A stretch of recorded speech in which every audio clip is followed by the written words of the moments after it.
Dumoble na raw ang oras ng biyahe sa EDSA sa nakalipas na 5 taon base sa pag-aaral ng MMDA Manila Metropolitan Development Authority. Balita hatid ni Mariz Umali.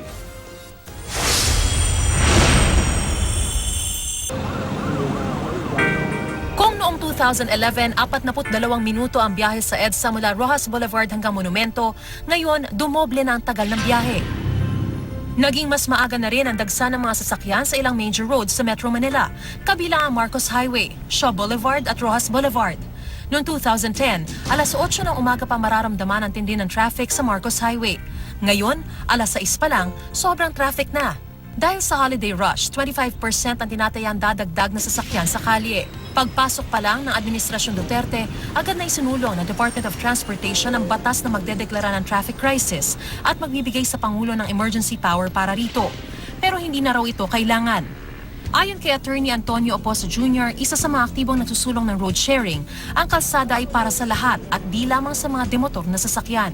Kung batas ang ating pag-uusapan, sapat. Sobra pa sa sapat ng batas. First year ka pa lang ng law student, alam mo na yan, na any obstruction of a road is called a nuisance. Kung ipapatupad mo yan sa vehicle worthiness sa kalye, I would say 20 to 30% mawawala sa kalye.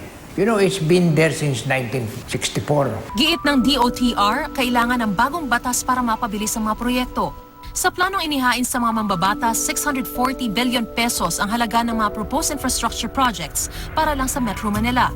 Kaya po tayo humihingi rin ng emergency powers ay dahil gusto natin na yung mga proyekto na isumite natin sa Senado at sa Kongreso papagalaw. Masimulan, no? Ang pinaka masalimuot na parte ng proyekto ay yung bago siya i-construct.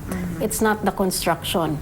It's the bidding, it's the awarding, it's the crafting of terms of reference. By the time nakarating ka sa na-award mo na siya sa isang private sector, for example, nagagawa ng proyekto, malaking achievement na yon. Tapos iti-TRO ka nung natalo.